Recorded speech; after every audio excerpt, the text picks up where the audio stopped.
It goes to AI infrastructure, to chips, to data centers, to construction, and that is principally in Dubai and Abu Dhabi. So there's a lot of expansion going on.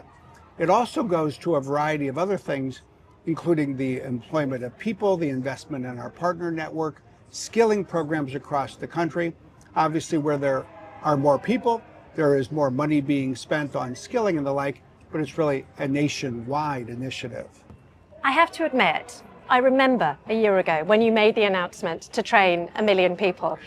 And I have to admit, I thought it was just a headline. And so it's great to see you here. And I think one of the reasons why I thought it was just a headline is because there's a little bit of us thinking, why the UAE? Like amazing, Yeah. Brilliant, that's fantastic. But why out of all the countries in the world is a massive company like Microsoft choosing to make the UAE one of its sort of centers of excellence, effectively? Yeah, I travel the world throughout the year, and I do this every year, so I end up seeing a lot of different places. And I'll end up spending 6 days in a row here this week in the UAE, which I frankly almost never do, spend that many days in a country. And one of the things that I find so inspiring about being here is the way companies, the government, nonprofit organizations are already using AI. When I come here, I feel like I'm just taking maybe one extra step into the future compared to most of the world. And over time, over decades, different countries play that role for different technologies. The UAE absolutely is playing that role for artificial intelligence. I mean, that is a massive compliment. I'm sure everyone listening and watching this can agree on that. And not only is it a compliment, it is a vote of confidence, not just between an American company, Microsoft, and the UAE, but effectively between America and the UAE.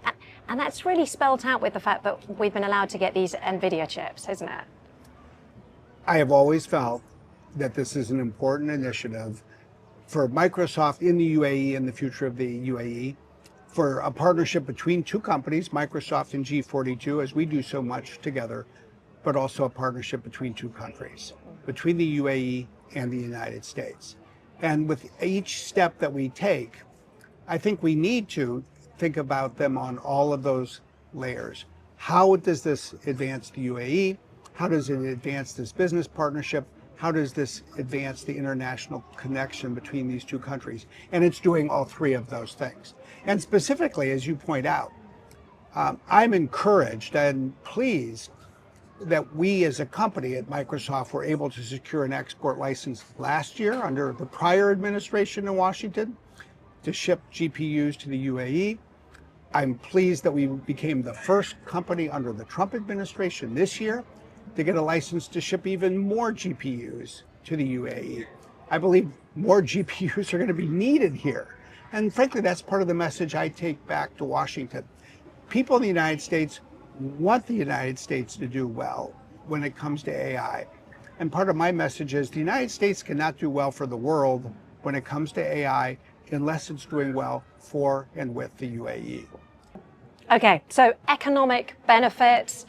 It helps me do my job. It helps everyone do their job that I know who's managed to start using it. How about hurdles? Like, we do know that AI is going to use a gargantuan amount of electricity. Is that going to put strain on global infrastructure? Could we have serious issues as a consequence of that? I think that AI is one of a number of new technologies that is increasing needs for more electricity.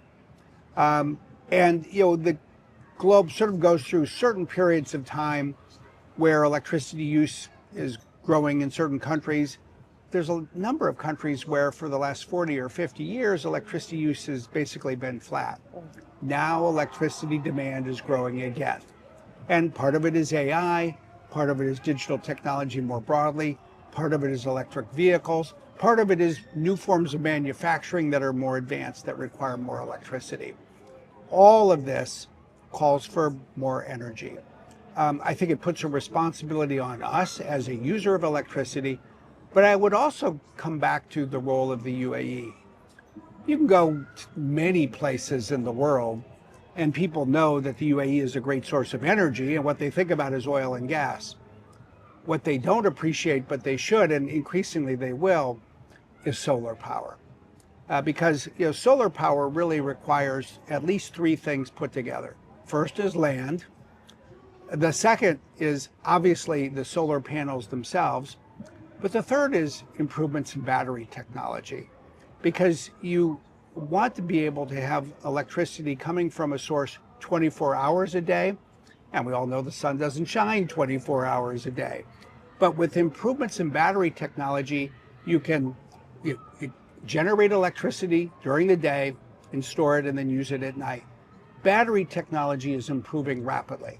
And you see this being deployed in the UAE, and the country is becoming a real leader in the combination, not just of, say, natural gas, but also obviously nuclear power and now solar power with improvements in batteries. All of that makes it possible for the UAE to become a home for more data centers that serve not only the UAE, but many, actually potentially up to 4 billion people. If you just think about the number of people that can be reached through cables and then fast moving data, you could go as far as East Asia and go down to South Africa and up to Southern Europe. So it's an extraordinary combination that I think should also make people very bullish, confident, excited about this dimension of the UAE's economy as well.